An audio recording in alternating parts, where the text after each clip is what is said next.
Bonjour tout le monde, j'espère que vous allez bien et que vous avez la forme. Aujourd'hui, on va parler de la Corse. Pourquoi la Corse? Car tout simplement, c'est l'endroit où j'ai passé mes vacances la semaine dernière. J'ai eu la chance de partir en Corse du Sud, à Porto Vecchio pour être exact, pendant une semaine et je voulais vous partager ce que j'ai découvert sur la Corse. Tout d'abord, il faut commencer par dire que la Corse appartient à la France. C'est une île située à environ 170 km au sud-est de Marseille et qui est divisée administrativement en deux parties, la Haute-Corse et la Corse du Sud.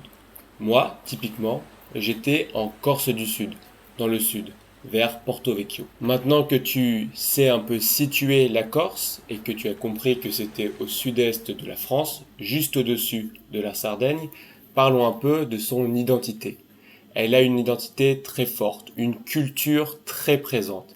Et les Corses sont très fiers de leur culture. Mais c'est aussi une île connue pour ses paysages, ses montagnes, ses lacs, la mer et ses plages, mais aussi ses forêts. Il y a une diversité de paysages, c'est assez fou. Mais il ne faudrait pas aussi oublier la richesse de son patrimoine culturel avec des villes pittoresques comme Ajaccio ou Bonifacio et même Porto Vecchio. Et c'est pour ça que tous les ans, la Corse attire de nombreux touristes, à la fois des passionnés de randonnée, mais aussi des personnes qui aiment la nature, les sports nautiques ou juste des vacanciers qui veulent bronzer au soleil, comme moi. N'hésite surtout pas à mettre un like, ça aide pour que ma vidéo soit référencée et soit vue par plus de personnes. Moi, ça m'encourage à en faire plus. Toi, ça te permet de pratiquer ton français avec des sujets qui sont intéressants. C'est gagnant-gagnant. Alors, fais-le tout de suite. Alors, je vais aussi te donner quelques informations supplémentaires sur la Corse. En tout cas, deux informations qui pourraient t'intéresser. La première, évidemment, est que la Corse, c'est bien un territoire français. Elle a une certaine autonomie, certes, mais c'est quand même deux départements français, la Haute-Corse et la Corse du Sud. Pour les passionnés d'histoire, sachez que la Corse a été cédée à la France par Gênes en 1768. C'est pour ça que l'on parle français en Corse. Même si il y a, évidemment, dans quelques endroits, un petit dialecte régional qui est un peu un mix entre le français et l'italien. La deuxième information, c'est le surnom de la Corse. On dit souvent que la Corse est l'île de beauté. Et je pense que tu t'en doutes, parce que je t'en ai parlé juste avant, c'est fortement lié à ses paysages. Je t'ai dit qu'il y avait des vues magnifiques.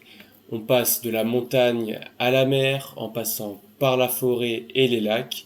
C'est vraiment une île où on est constamment émerveillé. Il y a de la beauté partout. Et pas que au niveau des paysages, au niveau de la culture et même au niveau de la gastronomie. Mais ça, je t'en parle juste après. Avant de parler nourriture, je voulais juste préciser quelque chose. Tu as sûrement dû voir le drapeau de la Corse, qui est un drapeau avec une tête de mort. Mais attention, ce n'est pas une tête de mort comme tu as l'habitude de voir, c'est-à-dire mort M-O-R-T, une tête de mort que tu peux voir par exemple sur les drapeaux de pirates. Mais c'est une tête de mort M-A-U-R-E qui ressemble à ça.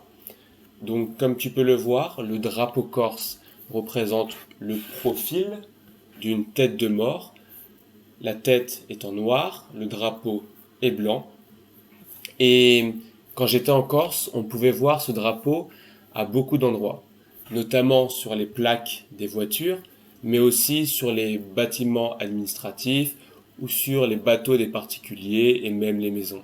Les Corses sont très fiers de leur appartenance à cette île. Ils sont très fiers de leur histoire, de leur indépendance, de leur culture. Maintenant, je voulais partager avec toi ce que j'ai découvert en termes de gastronomie. Tu le sais peut-être, j'adore la nourriture et j'adore découvrir de nouvelles choses. Lorsque j'étais en Corse, j'ai eu la possibilité de goûter plein de choses. Et je vais parler uniquement de ce que j'ai goûté. On va commencer par la charcuterie.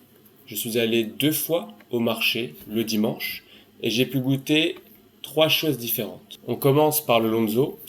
Le lonzo est un filet de porc séché, un peu fumé, qui est, je pense, l'une des charcuteries les plus connues en Corse. En tout cas, il y en avait vraiment partout lorsque j'étais sur le marché et même dans les épiceries fines que j'ai trouvées en Corse. Pour, euh, pour t'expliquer un peu comment c'est fait, c'est cette partie, le filet de porc, qui va être salé, poivré, assaisonné avec des herbes, puis ils vont la faire sécher et affiner. Voilà, voilà, c'est assez simple. Et le résultat, c'est une viande assez tendre, savoureuse, avec bien sûr un peu de gras. Ensuite, j'ai eu la possibilité de goûter ce qu'on appelle le pritsutu. Alors peut-être que je prononce mal, je ne suis pas corse, mais en tout cas, ça s'écrit comme ça. Et tu l'auras compris, le pritsutu, comme tu peux le voir sur l'image, c'est tout simplement du jambon cru. Mais il a une certaine spécificité, particularité.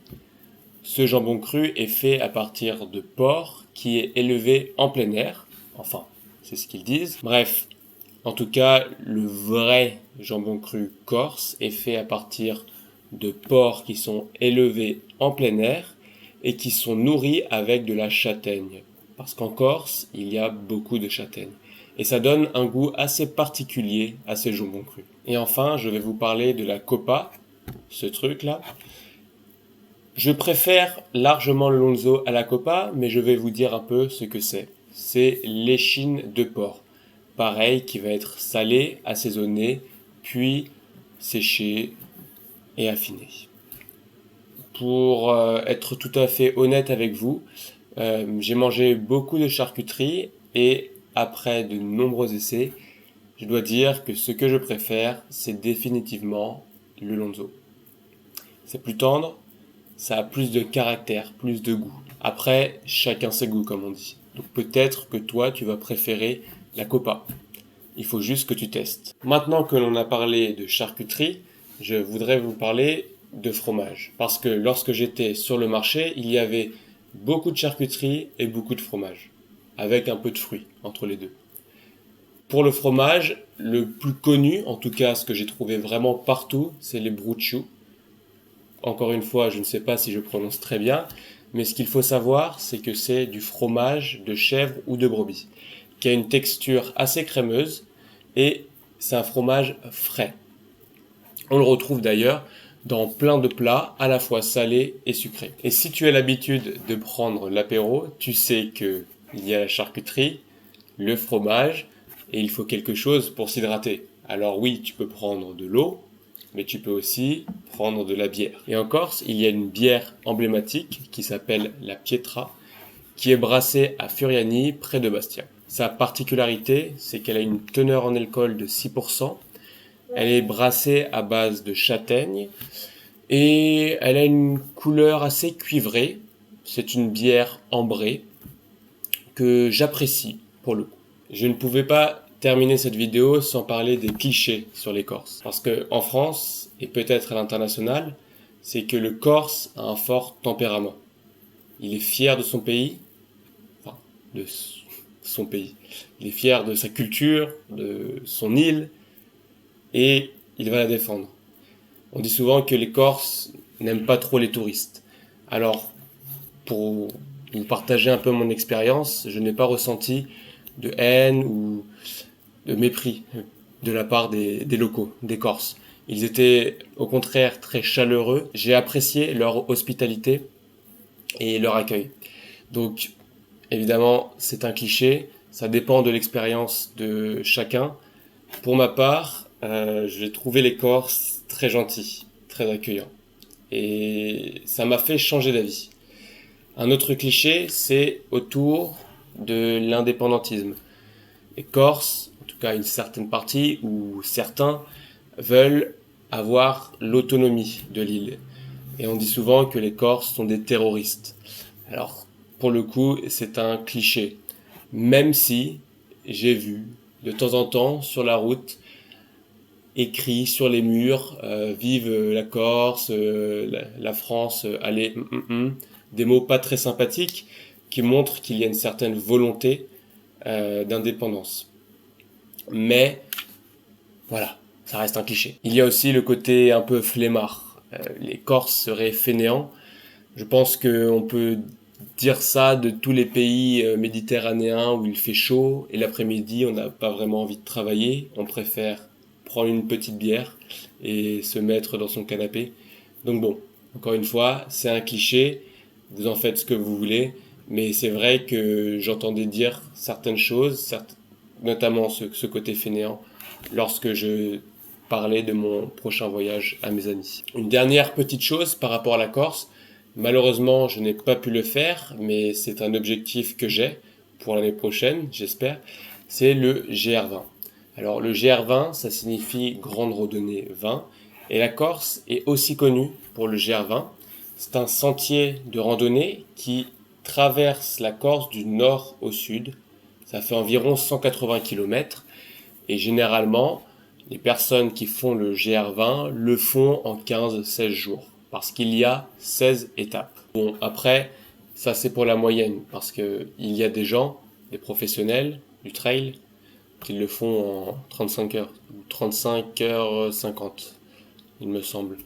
Que c'est le record en 2022 qui a été réalisé par une femme, j'ai oublié son prénom, mais bon, il me semble que c'est ça. Le GR20 est assez difficile et c'est même un des sentiers de randonnée les plus prestigieux en Europe.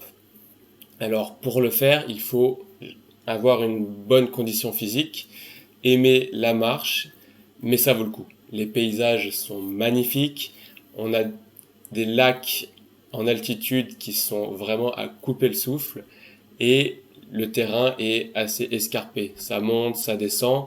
Voilà, ça demande pas mal d'efforts, mais la récompense vaut largement l'effort. Voilà, je voulais partager tout cela avec vous. C'est une bonne manière de vous faire pratiquer votre français avec un sujet qui est intéressant. En tout cas, que je trouve intéressant. Le but, c'est que vous puissiez écouter du français à votre niveau, à un niveau intermédiaire, plus ou moins B1, B2, que vous appreniez de nouveaux mots, que vous puissiez enrichir votre vocabulaire tout en apprenant de nouvelles choses. Bien sûr, si tu as aimé la vidéo et que tu veux que j'en fasse d'autres, n'hésite surtout pas à me le dire dans les commentaires. S'il y a des sujets que tu aimerais bien que je traite, tu me le dis dans les commentaires. Je te dis à la semaine prochaine